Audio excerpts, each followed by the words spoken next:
The rain lashed against the bedroom window, each droplet a percussive reminder of that terrible night.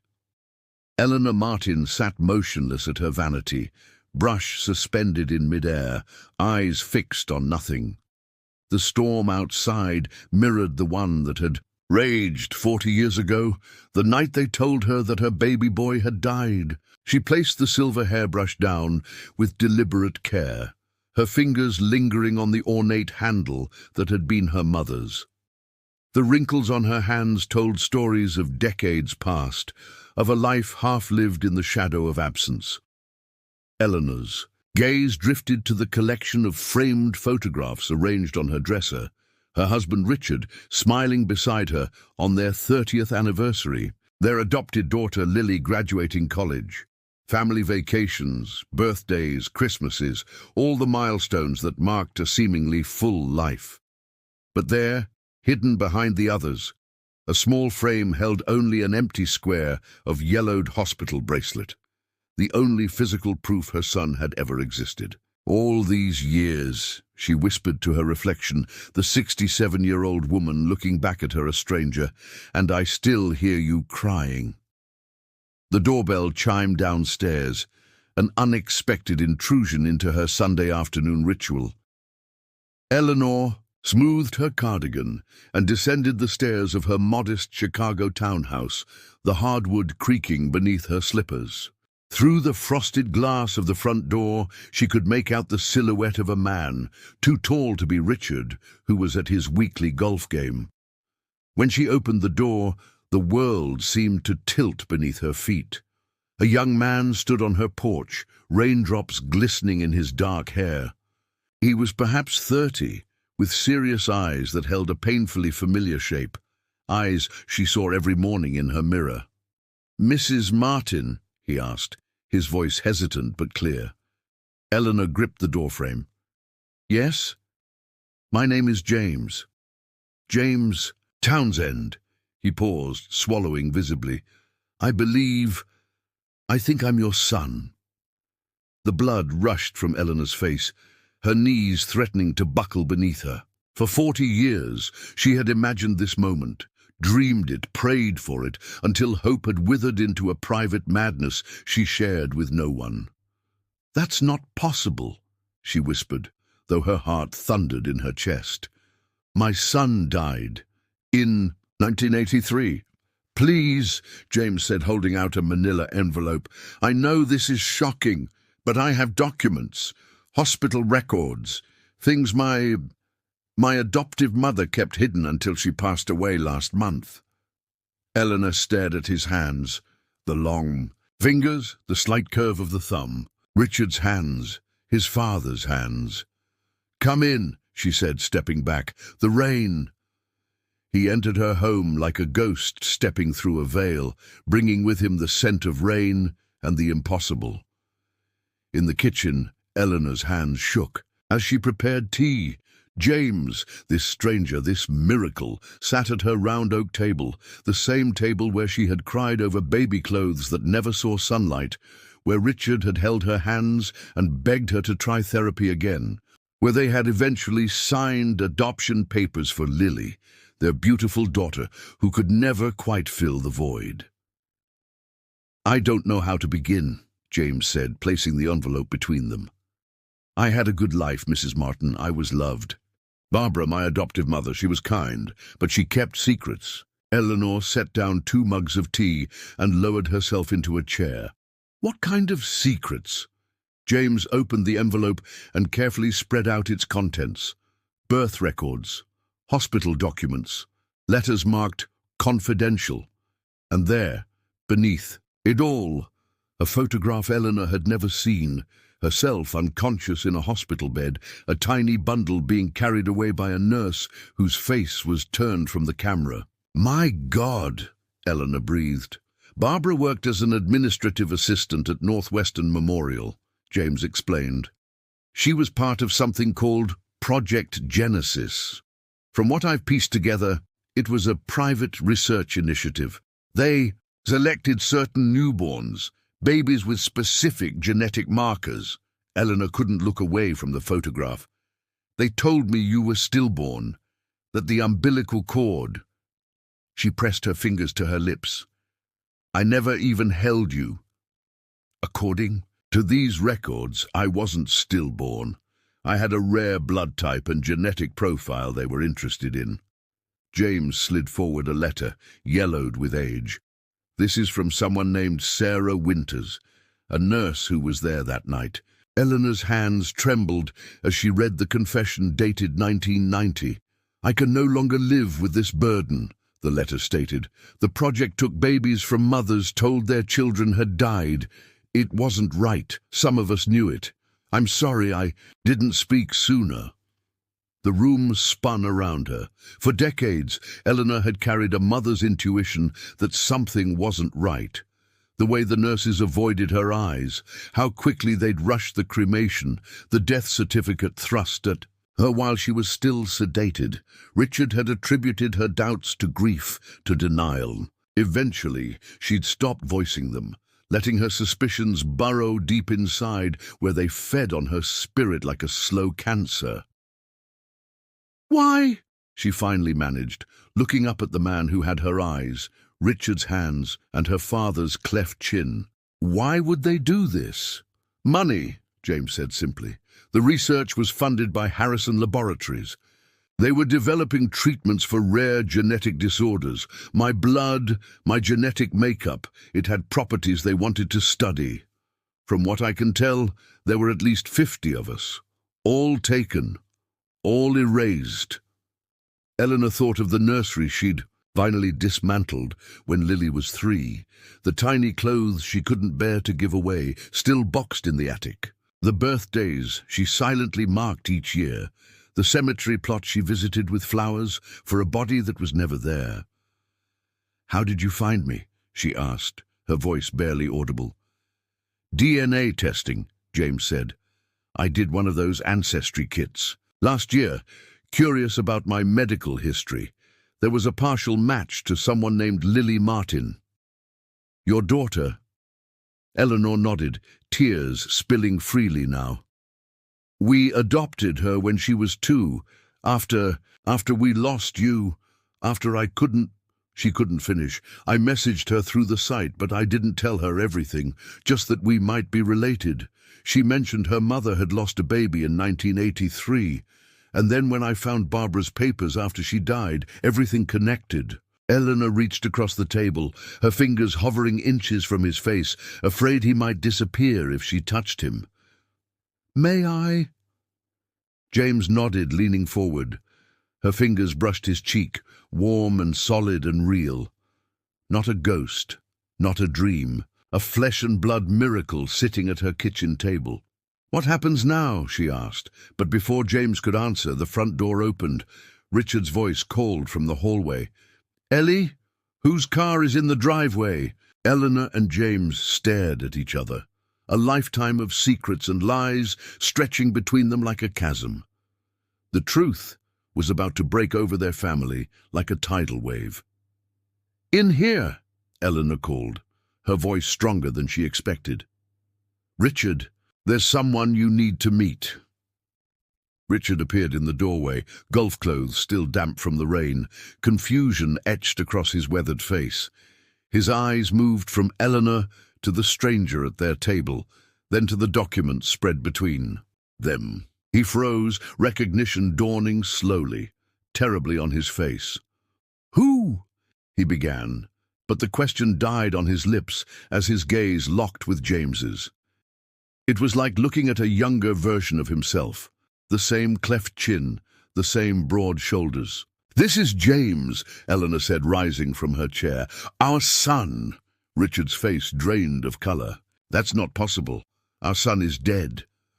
"No, Richard," Eleanor's voice broke. "They lied to us. They took him, and now he's found his way home." The world, as the Martins knew it, collapsed that stormy afternoon, truth crashing through the carefully constructed reality they'd built over 4 decades. While Richard paced the kitchen in shock and disbelief, Eleanor couldn't take her eyes off James, afraid that if she looked away, he might vanish like morning mist. Would Richard forgive her for never giving up hope? for the nights she'd woken, gasping, insisting their baby wasn't dead. Would James want them in his life after all this time? And what about Lily? How would she react to the brother who had unwittingly haunted her childhood? The questions swirled around Eleanor like leaves in a tempest, but beneath them all was a single radiating certainty. Her son was alive. For the first time in 40 years, Eleanor Martin breathed without the weight of grief pressing against her lungs, and somewhere deep inside, a mother's fractured heart began to heal. The days that followed blurred into a surreal haze of disbelief, joy, and pain. Richard fluctuated between stunned silence and furious outbursts about lawsuits and justice. Eleanor moved through their home in a daze, touching objects as if to confirm they were real. The photograph of James now prominently displayed on the mantel, the coffee mug he'd used during his visit, the phone number he'd written down before leaving. Lily arrived from Seattle 3 days later, her face pale with shock. At 35, she had built a life as a pediatric nurse, driven by the stories of the brother she never knew, the grief that had shaped her parents. Meeting James in the same kitchen where she'd grown up, Lily studied him with clinical precision before pulling him into a fierce hug. "I always felt like something was missing," she confessed later, as the four of them sat awkwardly in the living room. "Like I was trying to fill a space that wasn't meant for me."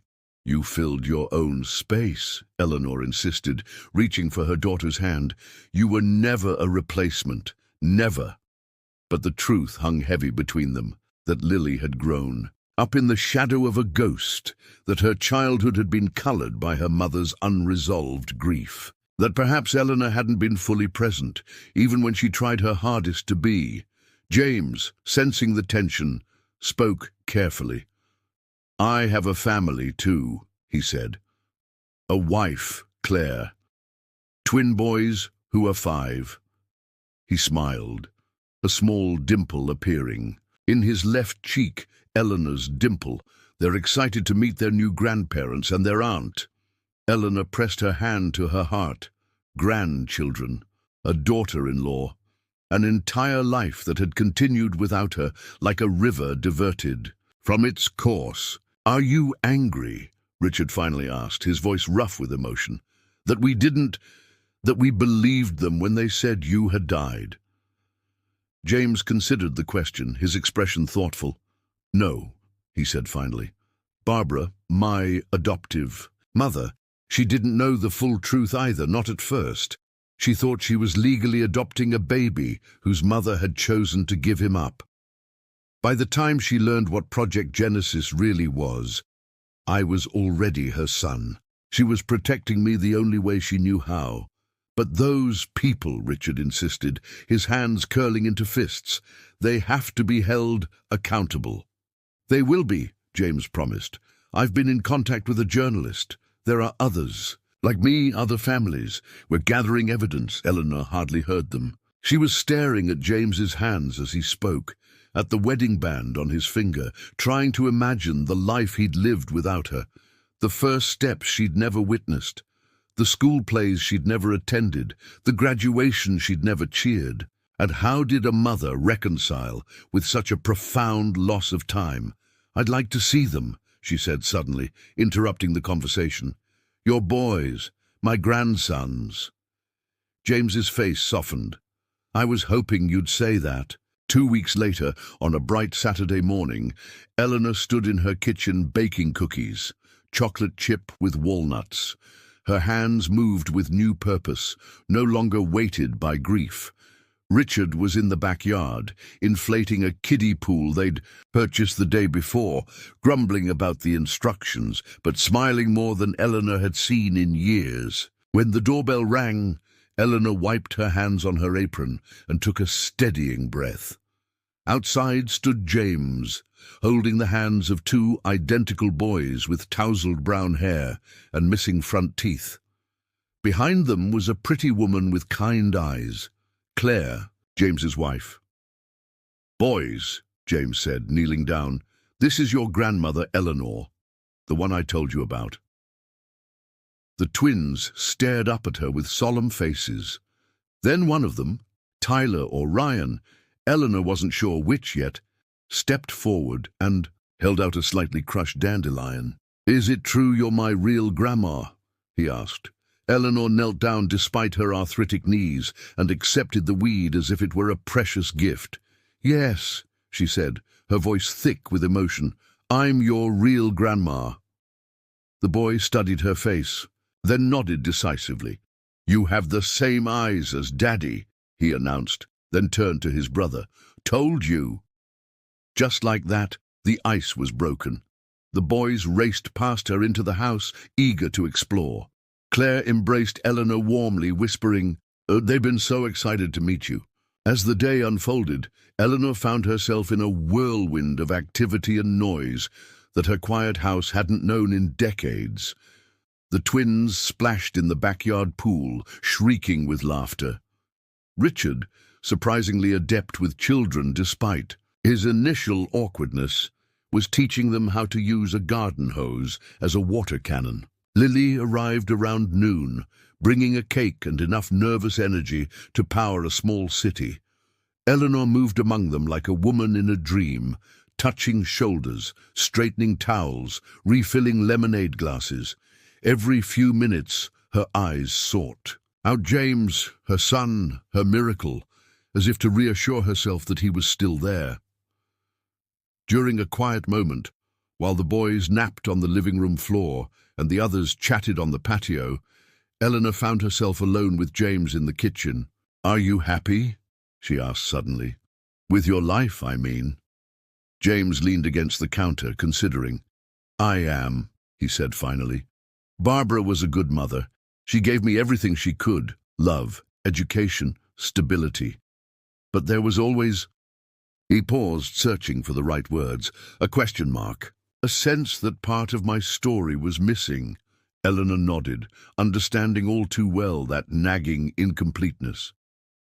"Finding you," James continued, his voice gentle, "it's like finally having the missing piece of a puzzle I've been working on my whole life. It doesn't change who I am, but it helps me understand better." Eleanor wiped a tear with the back of her hand.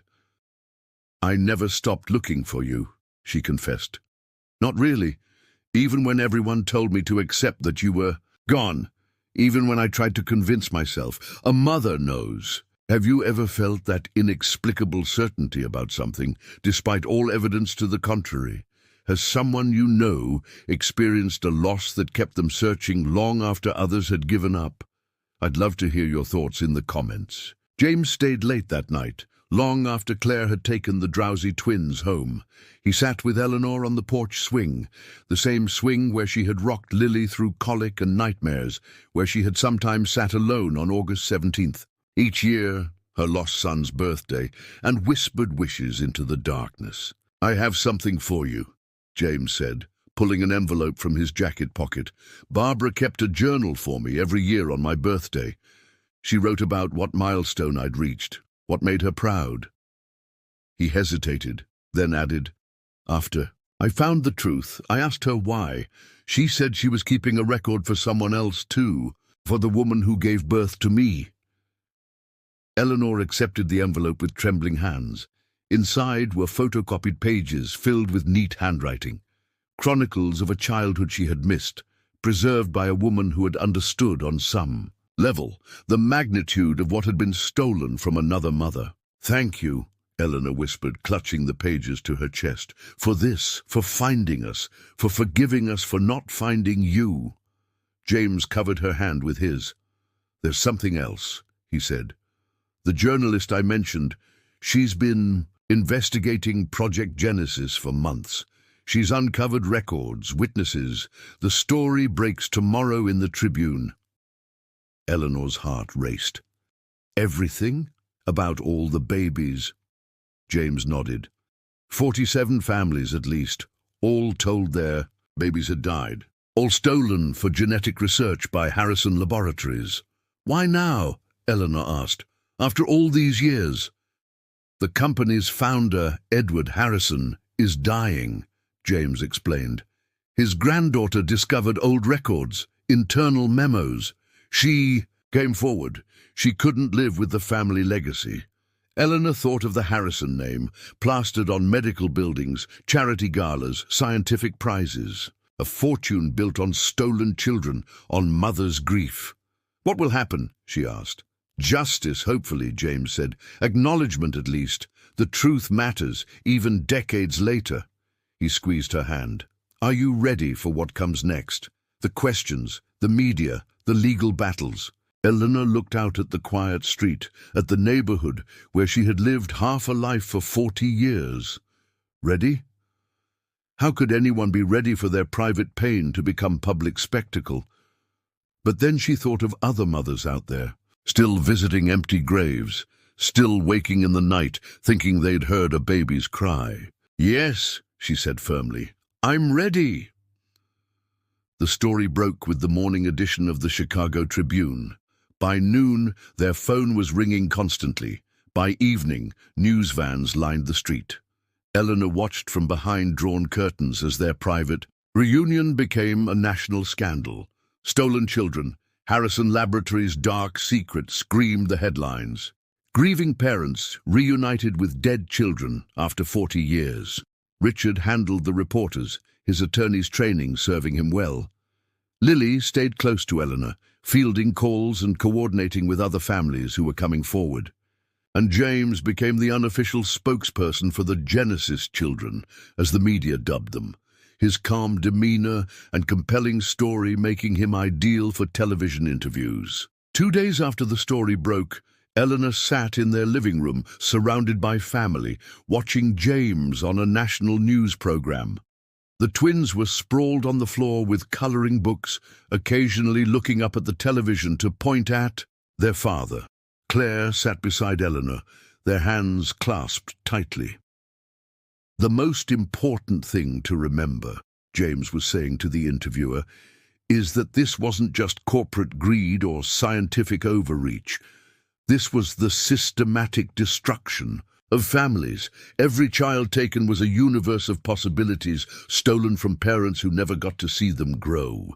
The camera panned to a split screen, showing photographs of other reunions happening across the country, grey-haired parents embracing middle-aged children, tears and disbelief on every face.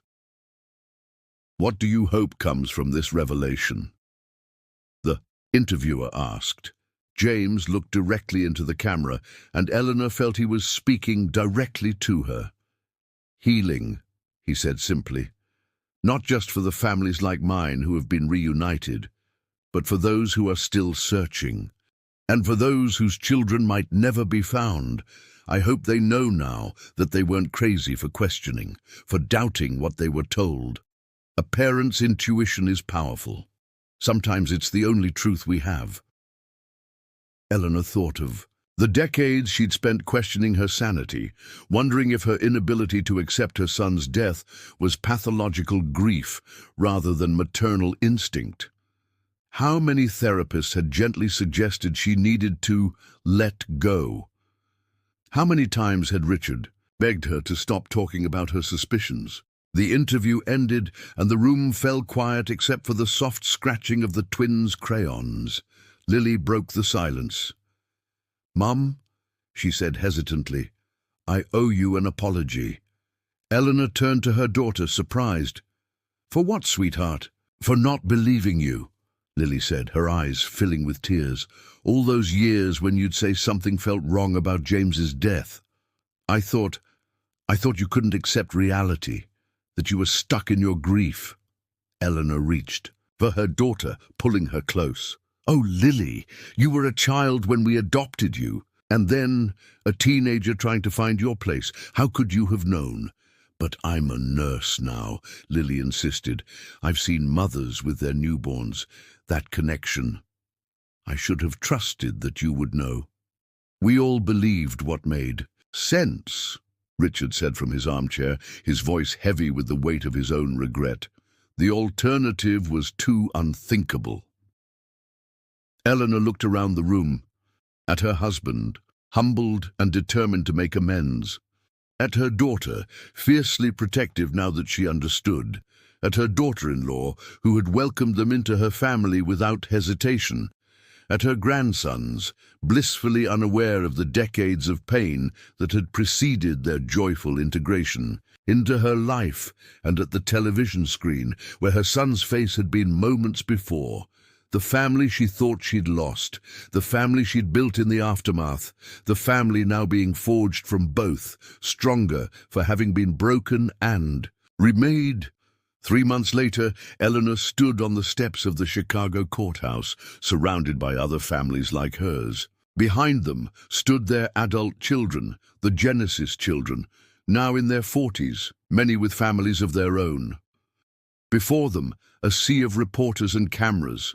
The class action lawsuit against Harrison Laboratories had been settled that morning.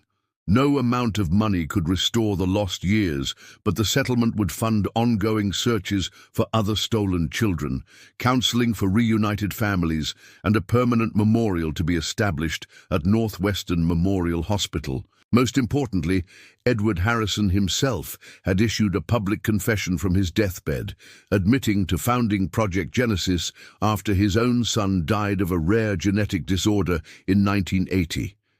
His quest to understand and cure the disease had twisted into something monstrous, a program that identified newborns with valuable genetic markers and arranged for them to be declared dead and adopted by carefully selected families, many with connections to the medical community. Eleanor didn't care about Harrison's remorse or his justifications. She cared about the hand holding hers, James's hand, strong and steady. She cared about the little boys who now called her Grandma Ellie, and the daughter who had found a new relationship with the brother she'd never known she had. She cared about Richard, who had embraced James with all the love he'd stored up for 40 years, teaching him to golf, showing him old family photographs, making up for lost time with a dedication that moved her to tears. As the families dispersed, their legal battle finally over, James turned to Eleanor. "What now?" he asked, echoing the question she'd posed months ago in her kitchen. Eleanor looked at the sky, clear blue, limitless. "Now we live," she said, simply. "Not half a life anymore, a whole one." That evening, they gathered in the Martins' backyard for a barbecue.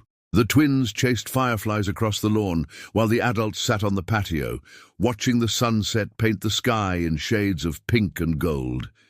Eleanor moved among them, refilling wine glasses, adjusting the music, savoring each moment as precious. When everyone had eaten their fill, James stood and raised his glass. "A toast," he announced, "to finding our way home, to truth that refuses to stay buried, and to my mother, Eleanor Martin, who never stopped listening to her heart." Glasses clinked. Tears were wiped away. And as darkness fell, Eleanor looked around at the faces illuminated by string lights and candles, faces that bore her features, her husband's, and unique combinations all their own. A family separated by cruelty, but reunited by persistence, by love that had refused to die even when all evidence suggested it should. Later, after the others had gone and the house was quiet again, Eleanor sat alone on the porch swing. But the silence no longer echoed with absence. Instead, it hummed with fullness, with promise. The hole in her heart that had ached for 40 years was finally healing, not erased, but transformed into something new, a scar that told a story of loss, perseverance, and ultimate redemption. In the morning, she would wake to a house still containing traces of her grandchildren, tiny socks under the couch, fingerprints on the refrigerator door, half-finished drawings waiting to be completed on their next visit. Signs of life continuing, of love expanding, of a future unfolding that she had once believed impossible. Eleanor pushed her foot against the porch floor, setting the swing in gentle motion. She was no longer that broken young mother, no longer the woman who moved through life like a ghost haunting her own existence. She was whole, scarred and wiser, certainly, but complete in a way she had never thought possible. The greatest gift, she reflected, wasn't just having James back in her life. It was the vindication of her deepest maternal instinct, that quiet, persistent voice that had whispered for decades, "He's alive. Somewhere he's alive. A mother knows. Congratulations. Type 9 in the comments so that I know you stayed until the end with me. Thank you for watching, and until tomorrow's story on this same channel.